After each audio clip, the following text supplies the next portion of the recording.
designs here. I will try to make it an addition here. Keep using the new shapes to explore the different options. There are some designs. Here is a feature.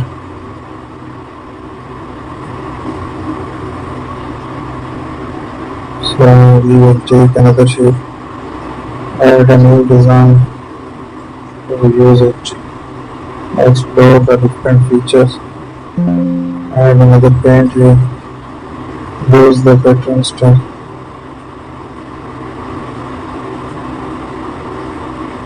So there we have to create the designs again, make it dot structure to use